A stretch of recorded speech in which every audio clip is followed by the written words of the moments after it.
I get it when your friend's been bragging about their new espresso machine and you're staring at the empty space on your counter. The next question is always, what grinder should I get? So I'm not just throwing money at something that won't deliver? You've probably Googled a dozen options, watched a handful of reviews, and still feel a little uneasy about spending a few $100s on a piece of equipment you'll only use a few times a day.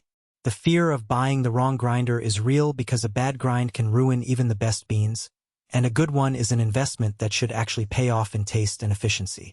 Link is in the description if you want to check the product details on Amazon.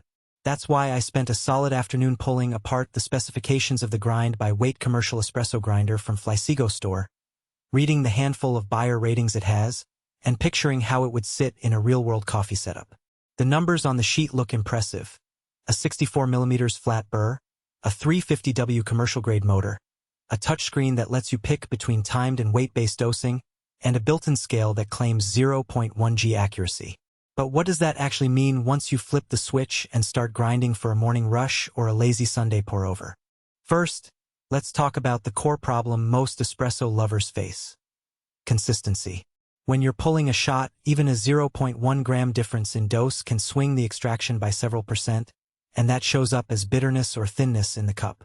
Traditional grinders force you to eyeball the amount or use a separate scale, which adds a step and introduces room for error. The grind by weight tries to solve that by letting the machine weigh the beans as they fall into the chute.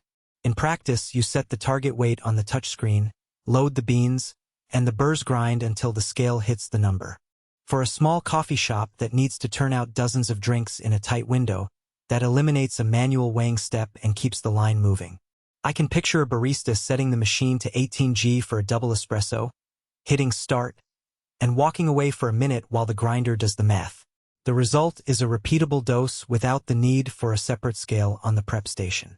Now, the dual dosing modes part means you're not locked into weight only. If you're a home user who prefers to grind a batch for a French press or a pour-over, you can switch to time dosing, which simply runs the Burrs for a set number of seconds. That flexibility is handy because not every brewing method benefits from ultra-precise weight. For a pour-over, you might care more about overall grind volume than the exact gram count, and the timer lets you get a quick batch without fiddling with the scale. In my own kitchen, I've seen people use a similar approach. They set the grinder to 30 seconds for a 500 milliliters brew, then adjust a knob on the grinder housing to fine-tune the particle size. Speaking of particle size, the 14 grind settings cover the spectrum from fine espresso to coarse drip. The range isn't just a marketing gimmick. The settings are spaced in a way that you can dial in a sweet spot for a specific bean profile without constantly tweaking the Burrs. When you buy a new coffee origin, you can start at a middle setting, pull a shot, and then nudge the dial up or down based on taste. The flat Burr design is also worth noting. Flat Burrs tend to produce a more uniform particle distribution compared to conical Burrs, which can translate to steadier extraction curves. For a shop that serves a rotating selection of beans, that uniformity can help keep the flavor profile consistent day to day. The machine's built-in scale is another practical win. Many commercial grinders require a separate bench scale, which not only takes up space but also adds another piece of equipment you have to calibrate and clean. The grind by weight integrates a scale directly into the hopper, so you never have to transfer grounds to another device. The scale reads to the nearest 0.1G, which is as close as you'll get in a countertop setting without stepping up to a laboratory balance. In a busy environment, that means fewer tools, fewer chances to spill, and a cleaner workflow.